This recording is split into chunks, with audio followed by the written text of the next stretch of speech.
Hello and welcome to the world of Lord Russell. I am Lord Russell Baker, a philanthropist, explorer, and bon vivant. Welcome also to the Masai Mara, a truly majestic part of Kenya in Eastern Africa.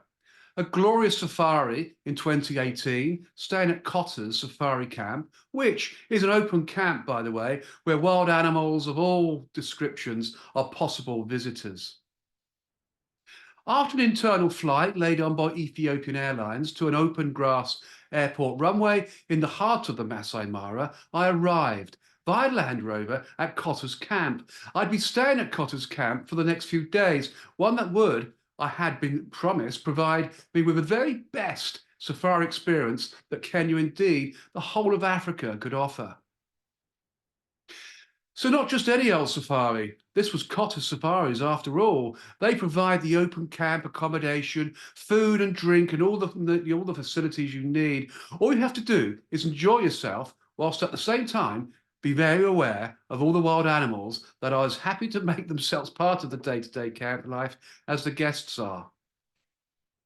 And I'm talking baboons in particular. With their sharp teeth and red bums, they were everywhere, eating, sleeping, mating, preening and squabbling amongst themselves. Big creatures as well, and not at all cuddly.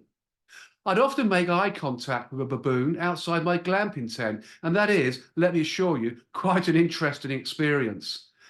The look that the typical Masai baboon could give you is unquestionably one that says, I could take you any time, mate. I could right now, to be honest, and there's nothing you could do about it. But quite frankly, I just can't be bothered. Thus, the uneasy détente between man and baboon. We pretend we're superior. They know they're superior. They'll bare their teeth as you every now and again else flash those bright red posteriors in your face. But it's all too much posturing. They won't, I was told, attack a man, not unless they really have to, for example, if they feel threatened. They will, however, quite happily attack a woman, and it has been known, not that it was my comfort, of course, not to this particular man anyway, and I intended to keep at my distance as best as I could.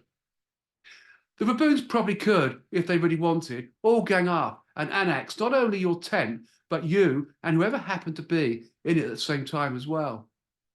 Now let's take a short break and see you in part 2 in just a few moments. My Way, the autobiography of Lord Russell Baker. It's his raison d'etre, an exciting life of well-travel, sport, business, mystique, danger, and of course success, failure, love, happiness, and a sprinkling of sadness too. Whether breaking all the rules at 10 Downing Street, advising senior members of the royal family that they're sitting in his seat, or sipping champagne with a member of the KGB, I will deal with the situation in the only way I know. I'll do it the Lord Russell way. A true life story that truly has everything for everyone to enjoy and relate to.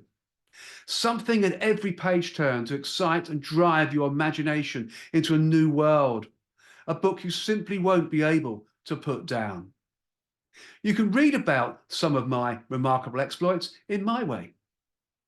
Available now on Amazon in both Kindle and softback formats. Make sure you get your copy today. Welcome back, and let us begin as we left off in part 1. Because at Cotter's, everything is done under canvas. They're not, admittedly, the sort of basic tents that are held up by 2 poles and some pieces of string, not at all. We're talking glamping here. But they still wouldn't be sturdy enough to hold back even one baboon with a bad attitude, let alone a whole troop of them. Whilst I was settling into the camp and keeping an eye out for baboons and any other wild animal that might happen upon my path, I got more and more used to the Masai people who were sharing it with us. They are magnificent, tall, graceful, athletic, and for the largely overweight and out-of-shape tourists who they were looking after, infinitely generous, kind, and patient. Whilst I was there, I had my birthday, an excuse, not that the Masai people ever needed one, for the Masai to lay on a big party with a huge cake and to generally put on a bit of a show with lots of singing, dancing and jumping. And the Masai do like to jump. They are absolute masters of the art. They not only reach the sort of heights we'd only be able to reach with the aid of a ladder, they are also, when they get there, able to hang around in mid-air, giving, in the process, a very elegant V sign to gravity, which otherwise dictates that you return to Earth when it tells you to. The Masai people will disregard this instruction and make landfall again at their discretion. I was truly looking forward to the actual safari in an open safari jeep and 2 Masai warriors, but this has to wait. It's my birthday celebrations first. Travel truly is the best investment, providing moments of joy, happiness, and creating memories that you will have and share for life. I'm looking forward to seeing you all on the inside.